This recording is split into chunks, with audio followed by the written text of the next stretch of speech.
సిద్దిపేట జిల్లా కొండపాక మండలం జప్తినాచారం గ్రామంలో 2023-24 గాను ఈజీఎస్ పనులపై గత 3 రోజులుగా ఇంటింటికి తిరుగుతూ సామాజిక తనిఖీ బృందం కూలీల సమస్యలు వివరాలు అడిగి తెలుసుకున్నారు. అధికారుల సమక్షంలో గ్రామసభ ఏర్పాటు చేసి ప్రజల సమక్షంలో వినిపించారు. ఈ కార్యక్రమానికి మండల ఎంపీఓ వీరరాజులు ముఖ్య అతిథిగా హాజరై వివరాలను తెలుసుకున్నారు. ఈ సందర్భంగా ఆయన మాట్లాడుతూ ఈజీఎస్ పనులు కూలీల పట్ల ఎలాంటి అవకతవకలు జరగలేదన్నారు. ప్రజల సమక్షంలో జరిగిన గ్రామ సభలో వివరాలు పనుల వివరాలను తెలియజేయడం జరిగిందన్నారు.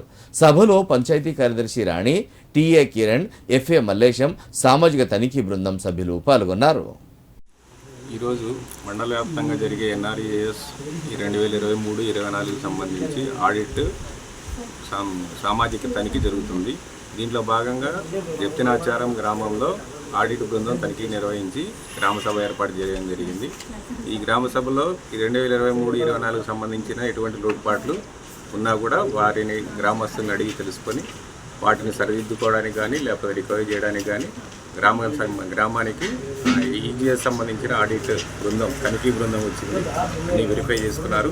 అంతా మొత్తం 95.95 to 99% అంతా సవ్యంగా ఉందని చెప్పి రిపోర్ట్ ఇవ్వడం జరిగింది.